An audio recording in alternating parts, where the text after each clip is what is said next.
ప్రతి సంవత్సరం tech companies కొత్త ఇన్నోవేషన్స్ని ఈ CESలో తీసుకొస్తూ ఉంటాయి. ఈ సంవత్సరం కూడా కొన్ని కంపెనీస్ కొత్త ఇన్నోవేషన్స్ని CESలో డిస్ప్లే చేసినాయి. వాటిలో మాకు నచ్చిన కొన్ని టెక్ ఇన్నోవేషన్స్ని ఈ వీడియోలో మీకు ఎక్స్ప్లెయిన్ చేయడం జరుగుతుంది. ఇంకా ఆలస్యం చేయకుండా వీడియో స్టార్ట్ చేద్దాం. First one, foldable TV. CCD company వాళ్ళు ఈ ఫోల్డబుల్ టీవీని అయితే తీసుకొచ్చారు. ఆ టీవీ ఎలా ఉంటుందో స్క్రీన్ మీద మీరు చూడొచ్చు. చూసాము, అక్కడ ఏం లేదు అంటారా? ఇప్పుడు చూడండి, మ్యాజిక్. ఈ విధంగా ఈ టీవీని మీరు ఎక్కడైనా పెట్టుకోవచ్చు, ఇండోర్ అవుట్డోర్ ఎక్కడైనా మీరు ఈ టీవీని పెట్టుకొని ఇలా మీరు యూజ్ చేసుకోవచ్చు. ఇది మైక్రో LED టెక్నాలజీతో అయితే వస్తుంది. ఈ టీవీ మీకు 3 సైజెస్ లో వస్తుంది. 165 ఇంచ్, 137 ఇంచ్, 103 ఇంచ్. సో ఇప్పుడు మీరు చూస్తుంది 137 ఇంచ్. ఈ టీవీ కాస్ట్ ఎంతో తెలుసా? అక్షరాల 1,66,00,000. US లో దీన్ని అయితే సేల్ కి తీసుకొచ్చారు. ఇండియాకి వస్తుందో లేదో ఇంకా కంపెనీ నుంచి ఎటువంటి అఫీషియల్ కన్ఫర్మేషన్ అయితే లేదు. దీంతో పాటు LG, Samsung కూడా వాళ్ళ ట్రాన్స్పరెంట్ టీవీస్ అయితే తీసుకొచ్చాయి. సో మీరు స్క్రీన్ పైన చూడొచ్చు. వెనకాల మనం ఏమైనా ఆబ్జెక్ట్ పెడితే అవి మనకి టీవీలో కనిపిస్తూ ఉన్నాయి. ఈ టెక్నాలజీ కూడా చాలా బాగుంది. ఫ్యూచర్లో మనం ఈ ట్రాన్స్పరెంట్ టీవీస్ని అయితే మార్కెట్లో చూడొచ్చు. Next, rabbit R1. ఫ్యూచర్లో స్మార్ట్ ఫోన్కి రీప్లేస్మెంట్గా ఈ పాకెట్ గ్యాడ్జెట్స్ని మనం మార్కెట్లో అయితే చూడొచ్చు. సో దీన్ని సింపుల్గా చెప్పాలి అంటే ఆల్ ఇన్ వన్ గ్యాడ్జెట్ అని మనం చెప్పుకోవచ్చు. దీనిలో మనం సాంగ్స్ ప్లే చేయొచ్చు. దీనికి LTE సపోర్ట్ ఉంటుంది. సో మనం ఆడియో వీడియో కాల్స్ అయితే చేసుకోవచ్చు, ఫుడ్ ఆర్డర్ చేసుకోవచ్చు, రైడ్ బుక్ చేసుకోవచ్చు. సింపుల్గా చెప్పాలంటే మీరు ChatGPTలో నాకు మంచి ప్రోటీన్ ఫుడ్ కావాలి అంటే ChatGPT మీకు సమరైజ్ చేసి చూపిస్తుంది. ఈ ర్యాబిట్ R1 ఆ ఫుడ్ని మీకు సమరైజ్ చేసి చూపించి ఆ ఫుడ్ని ఆర్డర్ చేస్తుంది. దీని ప్రైస్ 16,000 పెట్టారు మన ఇండియన్ కరెన్సీలో కన్వర్ట్ చేస్తే. ఇది కొన్ని దేశాల్లో అవైలబిలిటీ తీసుకొచ్చారు. వాటి లిస్ట్ స్క్రీన్ మీద మీకు కనిపిస్తూ ఉంటుంది.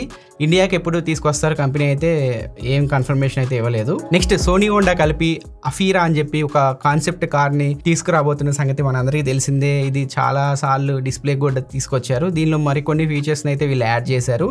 దీన్ని మాక్సిమం 2025 స్టార్టింగ్ లో ప్రీ ఆర్డర్స్ కి తీసుకొచ్చే అవకాశాలు అయితే కనిపిస్తున్నాయి. దీనిలో మనం PS5 గేమ్స్ ఆడుకోవచ్చు. ఈ కార్ కి ముందు మీకు ఒక డిస్ప్లే ఉంటుంది. ఆ డిస్ప్లేలో మనకు నచ్చిన టెక్స్ట్ మనం టైప్ చేస్తే ఆ టెక్స్ట్ మనకి కార్ ముందు డిస్ప్లే అవుతూ ఉంటుంది. ఈ కార్ నాయిస్ క్యాన్సిలేషన్ తో అయితే వస్తుంది. బయట సౌండ్స్ ఏవైతే ఉన్నాయో అవి లోపలికి వినపడవని చెప్పి కంపెనీ చెప్తుంది. కాకపోతే నాకు ఒక డౌట్ భయ్యా, ఇప్పుడు లోపల మనం డ్రైవ్ చేస్తూ ఉంటాము, బయట ఏమైనా ఆరన్ ఎవరైనా కొట్టారనుకో లోపల వినపడకపోతే పరిస్థితి ఏంది? కంపెనీ చెప్పాలి, మనకు కూడా తెలియదు. స్మార్ట్ టాయిలెట్ గురించి ఆల్రెడీ మన ఛానల్లో ప్రసాద్ అని ఒక షార్ట్ వీడియో చేశారు. ఆ వీడియో మీరు అందరు చూసే ఉంటారు అనుకుంటున్నాను. సో ఇప్పుడు ఈ స్మార్ట్ టాయిలెట్కి కొన్ని ఎక్స్ట్రా ఫీచర్స్ అయితే యాడ్ చేశారు. ఇప్పుడు ఈ స్మార్ట్ టాయిలెట్ అలెక్సా బిల్డింగ్ సపోర్ట్తో అయితే వస్తుంది. ఇప్పుడు కనుక మీరు స్మార్ట్ టాయిలెట్ ముందెళ్ళి నిలబడితే మీ మోషన్ని డిటెక్ట్ చేసి టాయిలెట్ సీట్ని ఆటోమేటిక్గా ఓపెన్ చేస్తుంది. సో మీరు కూర్చొని పని కానిస్తున్నప్పుడు మీ మూడికి తగ్గట్టు అది సాంగ్స్ ప్లే చేస్తుంది, న్యూస్ చదివి మీకు వినిపిస్తుంది. అండ్ వెనకాల RGB లైట్స్ కూడా ఉంటాయి. మీ మూడుకి తగ్గట్టు అది మీరు చేసే పని బట్టి వెనకాల లైట్స్ కూడా మారుతూ ఉంటాయి అన్నమాట. సో ఈ స్మార్ట్ టాయిలెట్ కాస్ట్ ఎంతో తెలుసా? అక్షరాల 9 లక్షలు. కోలార్ కంపెనీ వాళ్ళు దీన్ని డిస్ప్లేకి తీసుకొచ్చారు. ఈ 9 లక్షలు మాకెందుకు, ఒక చొమ్ము ఉంటే చాలు మేము పని కానిస్తామంటారా? అది మీ ఇష్టం. నెక్స్ట్, మౌస్ ప్యాడ్ గురించి మనం విన్నాం. మౌత్ ప్యాడ్ ఇది ఎప్పుడైనా విన్నారా?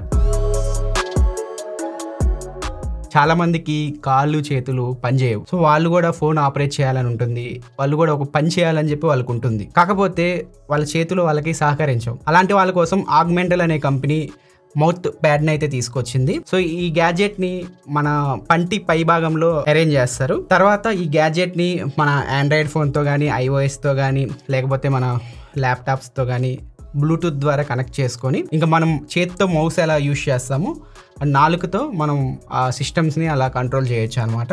నాలుగుతో మీరు ఫోన్ని కంట్రోల్ చేయొచ్చు, ఎడిటింగ్ చేసుకోవచ్చు. సో ఈ విధంగా ఈ గ్యాడ్జెట్ అయితే మనకు ఉపయోగపడుతుంది. నెక్స్ట్ 4 to 5 మంత్స్లో ఈ గ్యాడ్జెట్ని మార్కెట్లోకి తీసుకొస్తామని చెప్పి కంపెనీ చెప్తుంది. చూద్దాం, ఇది కనుక మార్కెట్లోకి వస్తే చేతులు కాళ్ళు లేని వాళ్ళకి చాలా బాగా ఉపయోగపడుతుంది ఈ గ్యాడ్జెట్ అయితే. నెక్స్ట్, శాంసంగ్ ఇయర్ AI మీద చాలా ఫోకస్ చేస్తుంది. శాంసంగ్ S24 సిరీస్లో కూడా మీరు చాలా AI ఫీచర్స్ అయితే చూశారు. ఇప్పుడు శాంసంగ్ IoT ప్రొడక్ట్స్లో కూడా AI ఫీచర్స్ని అయితే యూజ్ చేస్తుంది. స్మార్ట్ ఫ్రిడ్జెస్లో యూజ్ చేస్తుంది. ఇప్పుడు వాక్యూమ్ క్లీనర్లో కూడా AI ఫీచర్స్ అయితే మనం చూడొచ్చు.